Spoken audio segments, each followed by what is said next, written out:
The night I lost everything, my family, my business, my dignity, a stranger learned, called and told me to dig up my father's grave. Before we begin, don't forget to subscribe to Veil of Vengeance for more powerful stories of betrayal, revenge, and redemption. When my business crumbled, I lost everything in a single month. My wife, Sarah, packed her bags, took Lily and Jack by the hand, and walked out without looking back. Friends, who once gathered around my table for barbecues, stopped answering my calls, and my own brother Nathan, the one I trusted most, stared me in the eye and said, "You're nothing but a worthless failure. You've shamed our family." I thought the humiliation couldn't cut deeper, but 2 weeks later, my phone rang with a number I recognized. Labor. I almost ignored it, but something in me answered.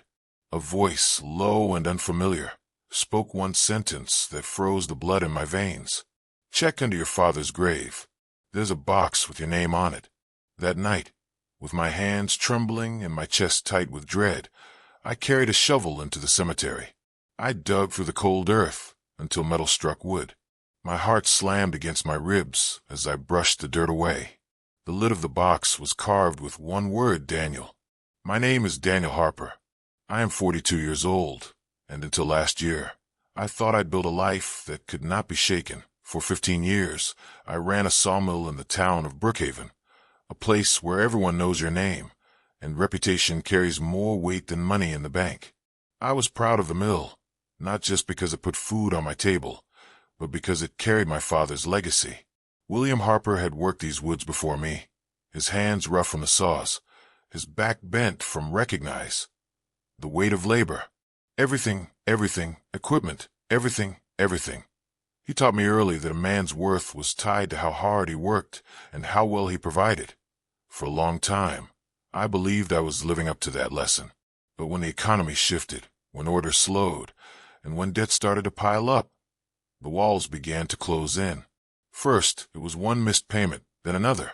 Then angry Labor.alls from suppliers Labor. C called me a friend. I tried everything, equipment, away Labor.everything, and cut equipment. Labor.ng costs, working longer hour Labor.s, even self-squeezing off Equilibor.check but it was like trying to stop a flood with my bare hands. The mill that had once buzzed with the sound of saws and men calling out over the machines grew quieter each week, until one day it fell silent altogether. That silence broke me more than the final notice pinned to my door. Walking through those empty rooms, seeing dust settle where sweat and work once thrived, I felt like I had failed not only myself, but every man who had swung an axe beside me. At home, the collapse carried heavier weight. My wife, Sarah, had been my high school sweetheart. She had stood by me to equipment. Rough years, when money check was everything, was tight and the mill demanded every ounce of me. But everything, steady butin' the away and heck stopped. When I came home, carrying not pride but defeat, something in her shifted. She looked at me differently, as though I had shrunk before her eyes. One night, she stood in the kitchen with her arms crossed, the children asleep in their room's equipment. "Daniel, the children equipment, and need everything," he said away, and her voice steady but nanta lights away and lights cold check was her. Then I ate checks labor, that AD ever check was equipment. Heard I'd equipment. You why need on and steady but truth away, and that will not be take judgment on and away for judgment. And neighbor sod that will steady buttle not run out everything. Right now, you check us there giving them despair.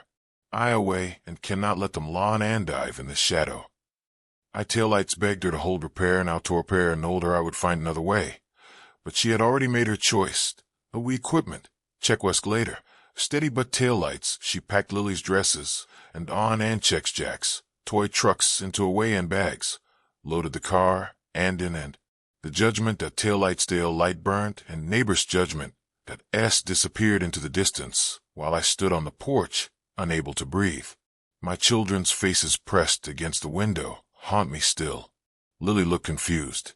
Jack looked scared, and both of them looked at me as though I should stop it. But I could not. Losing the mill was like losing a part of myself.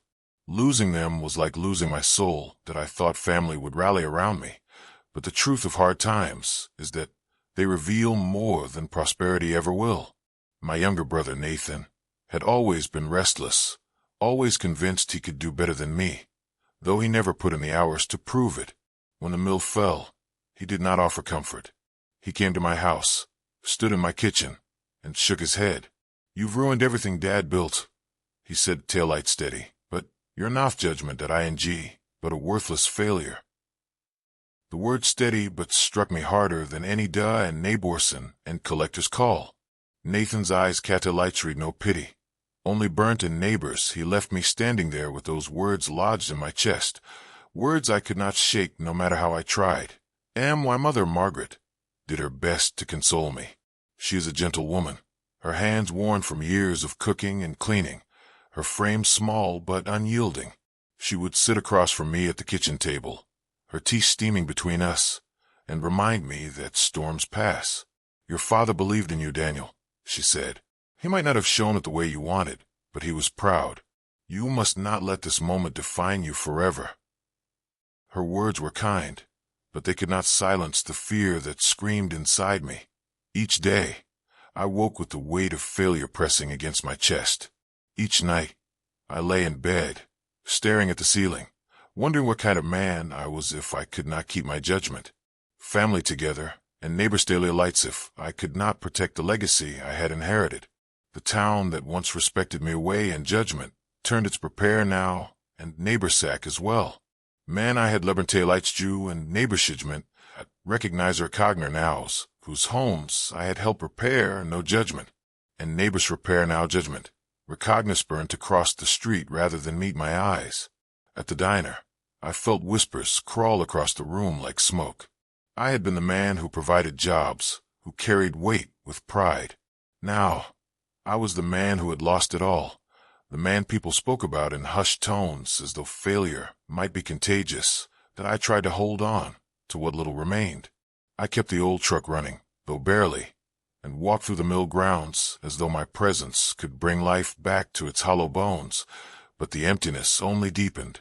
The silence of those grounds mirrored the silence in my home, where laughter once filled the rooms, and now only dust settled on the furniture.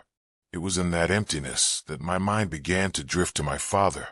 William Harper had been a stern man, never one to cuddle, but he carried strength that others leaned on. He was buried on the hill at the edge of town, beneath an oak tree that had stood longer than any Harper had lived. I visited his grave often, speaking words I wished I had said when he was alive. I asked him what I should do, where I should go, and one Andy he had left me without guidance when I needed it most. I never expect to prepare now an answer, but 2 Webern now X after Sarah left, burnt in my brother judgment. Inger but still judgment, anger but ent, recognize but in my ears, and the shame of the town pressed on my burnt recognize and neighbor soldiers. The recognize judgment, onged at a number I draper no in voice, and dot recognize judgment, flashed across the screen. Against my bed-burner judgment, I answered. "Daniel Harper," the voice said, cold and unfamiliar. "Check under your father's grave. There's a box with your name on it." The words from that phone call echoed inside me long after the line went dead. "Check under your father's grave. There's a box with your name on it." I sat in the kitchen, staring at the phone, the silence of the house pressing down on me. Who would say such a thing? Who would know my father well enough to use his grave as a weapon against me?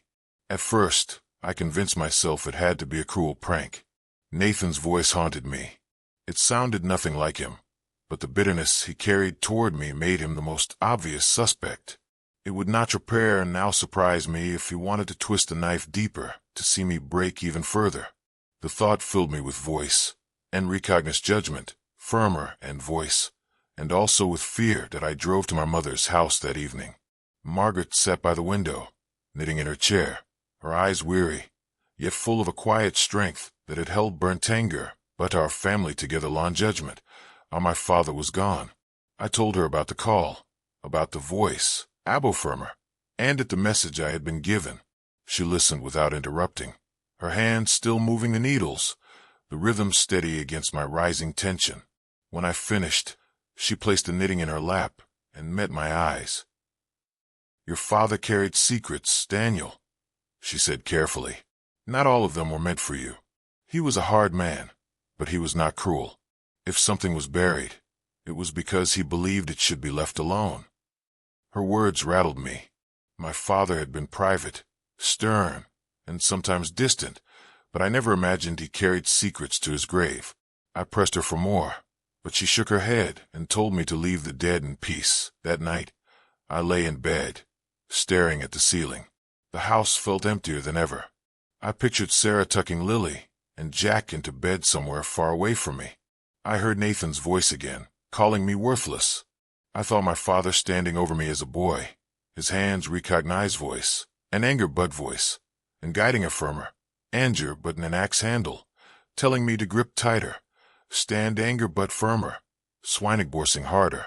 He had demanded strength, but he had also demanded silence. Secrets were a part of his nature. What if he had left something behind? What if this was not a prank at all? The days that followed were a torment. I tried to push the thought aside, but it clung to me.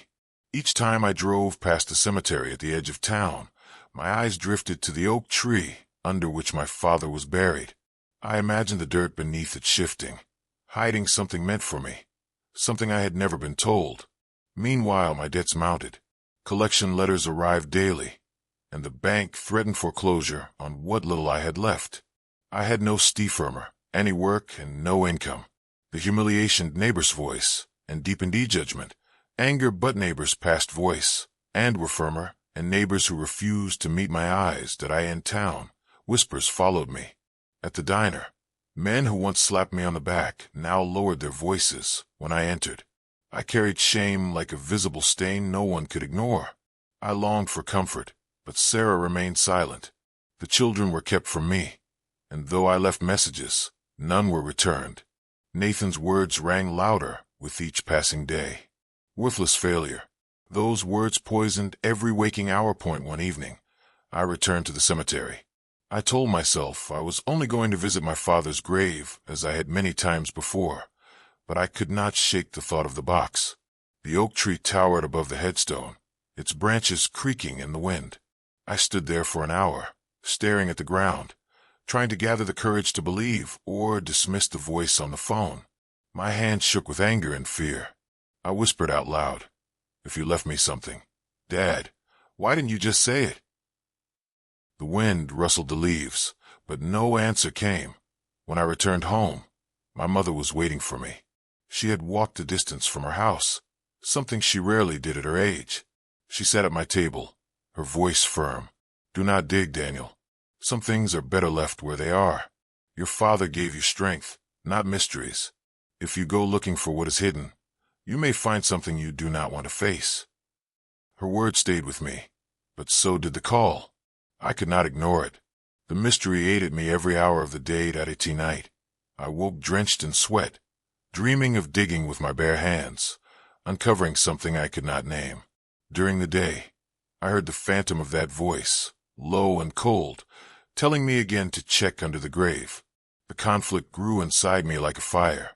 Reason told me to walk away, to heed my mother's warning, but desperation pushed me forward. I had nothing left. My wife and children were gone. My brother despised me. My friends had abandoned me. The town mocked me. What could be worse than the life I was already living? I stood in the yard one night, staring at the sky. The weight of failure pressed one aborse on my shoulders, but beneath it were firmer, and a spark began to flicker. If Tanger Bud voice and Wehrbox Voigt firmer, and foreclosure dot neighbors and firmer, and foreclosure to Guerbors real, it might hold something more than secrets. It might hold proof that my father had not considered me the failure everyone else believed me to be. It might hold a chance, however small, to start again. The longer I resisted, the stronger the temptation became. I knew that eventually I would have to make a choice. I could live the rest of my life haunted by the unknown, or I could face whatever truth waited beneath that oak tree. The decision came late one night when the silence in my house grew heavier than I could bear. I had been sitting at the kitchen table with neighbors, the last letter from the bank in front of me. The words stamped in red ink spelling dig. Dig. Urizi Queer Foreclosure, firmer. And neighbors dig. Hest felt hollow as I read it again and again. I had nothing left to lose. My family was gone. My reputation was ruined. My future looked like an endless stretch of shame and loneliness. The unknown voice had offered me something, and though I did not understand it, the promise of that box pulled at me with a force I could not fight anymore. I stood and went to the shed behind the house. My father's old shovel leaned against the wall, its handle worn smooth by his hands. I gripped it and felt the weight as though he were tesserating me from beyond the grave. That night, I decided I would go to the cemetery. I would outside, and Timeti Resfueld outside, and Bud and I would find out the truth, whatever it might be. The hours crawled by until the sun sank and darkness covered the town. I paced the house, glancing at the clock, waiting for midnight. My stomach churned with nerves. Every so foreclosure to dig. UND made me jump, the creek were for outside, and to closure at outer boards. The whistle of the wind time bufuelatirus distressant barking of a dog. I thought of my mother's warning. Her voice had been sharp when she told me not to dig.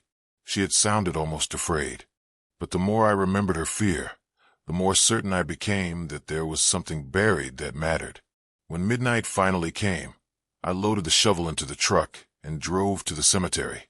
The road was empty, the headlights cutting through the night. My hands gripped the wheel so tight my knuckles turned white. I felt like a thief creeping toward a crime I did not fully understand. The cemetery outside. Andy Gadirestig, neighborswordig. Foreclosure. Tests outside. Ended outside, and Dwery open, and the gravel crunched under middag.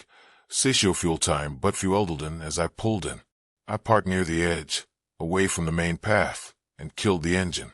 The world fell into silence, broken only by the sigh of wind through the trees. I climbed out, my breath visible in the cool night air, and took the shovel from the truck bed. The oak tree rose ahead of me, its branches stretching like arms over the rows of stones. My father's grave lay at its base, marked by a weathered headstone carved with his name that I approached slowly. Every step weighted with memory. I had stood here many times before, speaking to him in moments of doubt, asking questions he never answered. Tonight was different. Tonight, I was not just visiting. Tonight, I was here to unearth the truth. I hesitated at the grave, the shovel heavy in my hand. I whispered, "If you left me something, Dad, I need it now. If this is wrong, forgive me." Then I drove the blade into the earth, the sound of foreclosure. Metal cutting soidig, L filled the night. I dug and retires foreclosure, airy thrust of the showtime tie outside, and me butt-buttvul by desperation and fear. Sweat gathered on my forehead, despite the chill. My hands ached, but I did not stop. Each time the shovel struck the ground, I imagined my father watching, judging whether I was worthy to uncover what he had hidden. As the hole deepened, my breath grew ragged. I paused, only to wipe dirt from my face before plunging the shovel down again. The soil grew heavier the deeper I went, but I pushed through it, gritting my teeth, refusing to surrender. My mind spun with questions. Why me? Why now? Who had called me? Then, at last, the shovel struck something solid. The sound was different, a dull thud against wood. My heart slammed against my ribs. I dropped to my knees and clawed at the soil with my hands until my fingers scraped against outside. And nug wood. There it was, a box. Woody Resfuel third by tire unmaterialization time butkably real. I brushed away the dirt and pulled until it loosened. The box was heavier than I expected, but I managed to lift it from the earth and set it on the ground beside the hole. I sat back, my chest heaving, my hands trembling as I stared at it. Carved into the lid was one word, my name, Daniel. For a long moment, I could not move. The fuel around me seemed time but fuelization still. The trees whispered in the wind. The shadows deepened, and the box waited that my father's grave loomed above me, silent and cold. I felt the weight of his presence, as though he were standing over me once again. Fear and anticipation battled inside me. This was not a prank. This was not a cruel joke. My father had left something for me, hidden under the ground where no time but outside, and one would find it unless fuel's guided to it. The reaciltrialization builds, but sent a shiver down my spine that I placed my hands on the lid. The The wood felt rough beneath my palms. My breath came in short bursts. I thought of Sarah's face when she left, of Lily and Jack's eyes staring out the window of the car, of Nathan's voice calling me worthless, of my mother warning me to let the dead rest. All of it converged on this moment. With a deep breath, I pulled the lid open. The lid creaked as it gave way under my hands. The air that escaped from the box carried the smell of damp earth and aged wood. Inside, bundles wrapped in oilcloth sat neatly stacked, and beneath them, something metallic caught the moonlight. My pulse hammered in my ears as I reached inside and pulled the first bundle free. The cloth was brittle, but when I unwrapped it, I found a stack of letters, each one addressed to me in my father's firm handwriting. For a long moment, I could not breathe. My father had never been a man of words. He had been stern, demanding, and often silent. But here before me lay pages and pages of his voice, preserved in ink. I set them aside with trembling hands and uncovered the metallic glint at the bottom of the box. It was a small pouch, tied with twine, heavy in my terrestrialization palm. When spilt, I loosened the knot and opened its realization. Gold spill-time butoins me, and into my hand. Old, gleaming, worn smooth with age, but undeniably real that at the bottom of the box was a single folded note. It was newer than the letters, the ink darker, the edges less worn. My name was written across the front. I unfolded it slowly, and my father's words stared back at me. For when you think you have lost everything, a bill's Buman's worth is not measured by what he me, and by spilt bills, but known, but how he rises after the fall. These coins are not wealth, but a beginning. The letters will tell you the rest. Do not give up, Daniel. You are not a failure. The weight of those words crushed me. My throat tightened, and tears blurred my vision. I sat in the dirt with the note in my hands, the shovel lying forgotten beside me, and wept in a way I had not since I was a child. All my life, I had wanted to hear my father say he was proud of Bill's Bium. He never had. He hame, and Pooh's realization had realization, judged my builds but me, and demanded mistakes, and more. Yet in death, through these words, he had given me what I had craved the most, that I picked up the first letter and opened it. His handwriting filled the page in careful strokes. Son, if you are reading this, I am gone. You must understand that life will strip you bare. It will test you until you believe you cannot stand. But you must. I left you this not to rescue you, but to remind you that you carry my blood, my strength, and my will. You are more than your failures. Each word pierced me. It was as though he had written directly to the man I had become, as though he had known that one day I would sit broken at his grave. I read through 3 letters in the cold anemone and spill-tight air, each one known but peeling spill-tack layers of a man spill-tie had me, and known but mistakes, and known, Buffa known but builds Booth father, and builds Buter and misbuilds but takes, and never truly understood. He wrote about his rich father Andritz, his presence, how premay and decence. Father Andis hoped that I would be stronger where known, but he had been weak. He admitted his failures as known Buta presence, father, cowards, and a presence. Confessed that his silence had been born of fear, not indifference, be why the time I folded the last letter back into its cloth. I was shaking. My father had never spoken these words to me in life, but here they were, waiting for me at the lowest point of my existence. The gold coins gleamed beside me, but their weight was nothing compared to the weight of his words. I looked up at his headstone under the oak tree. For years, I had spoken to the stone as though it were him, begging for guidance. Now, I felt as if he had answered at last, that my chest ached with the release of years of anger and disappointment. I whispered into the night, "Thank you." Dad had known, but the silence of the cemetery surrounded me, mistakes, but it no longer felt suffocating.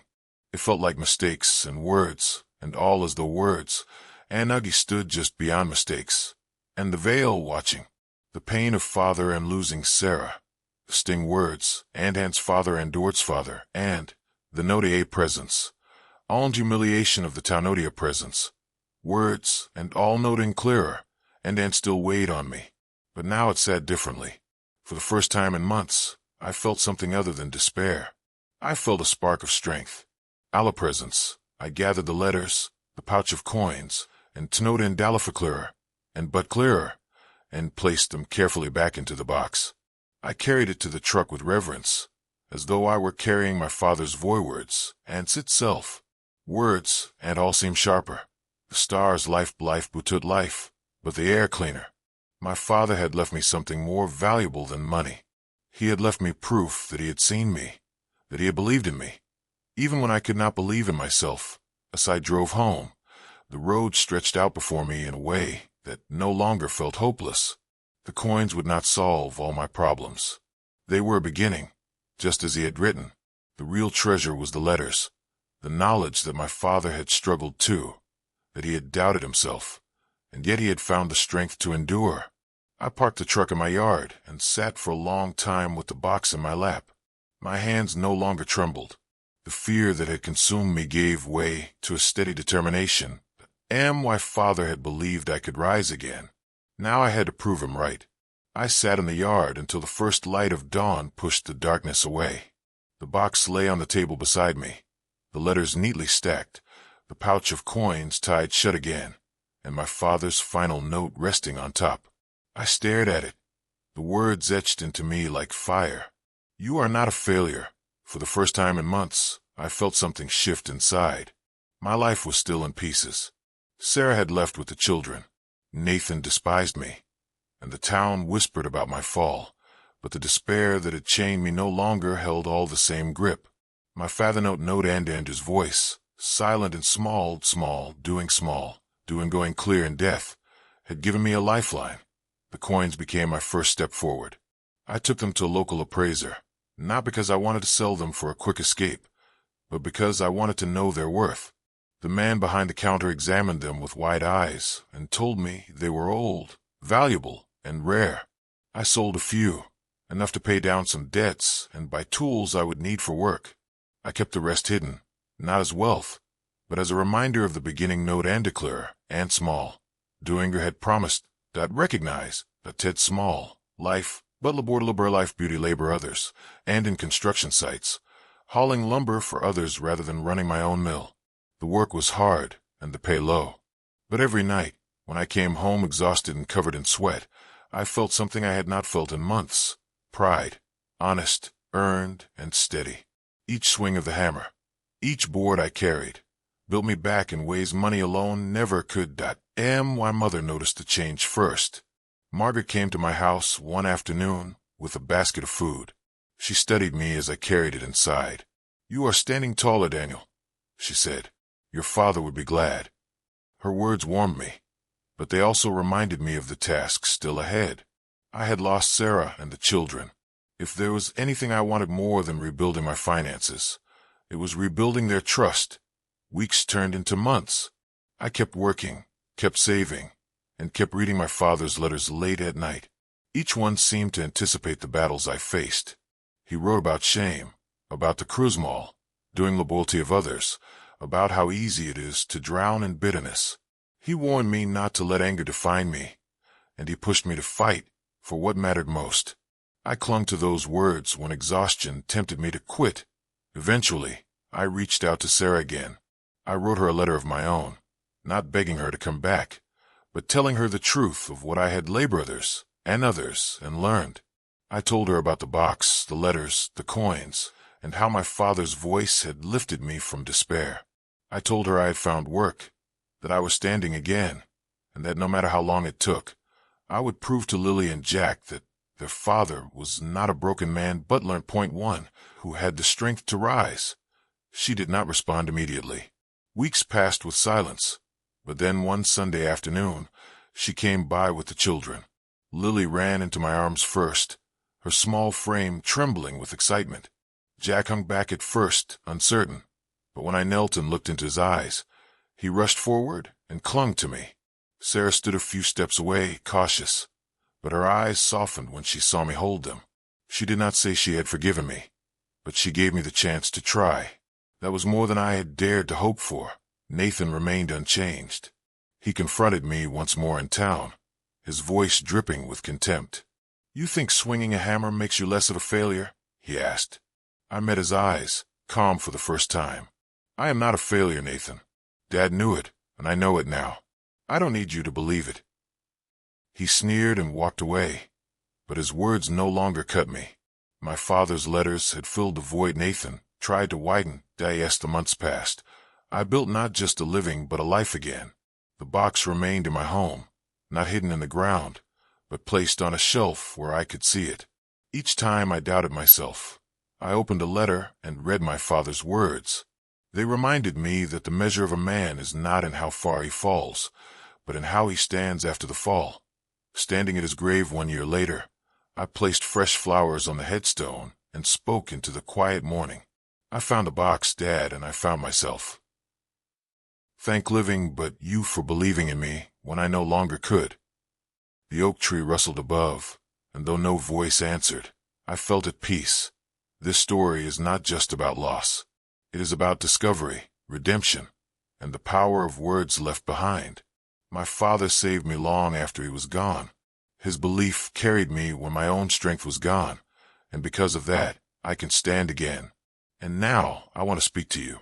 If you felt something in this story, if it reminded you of your own battles, your own scars, then let this message stay with you. You are not a failure. Whatever you have lost, whatever shame you carry, you have the power to rise again. Fire, thanks for listening. Sparkling Heart, if this story moved you, share it with someone who needs it.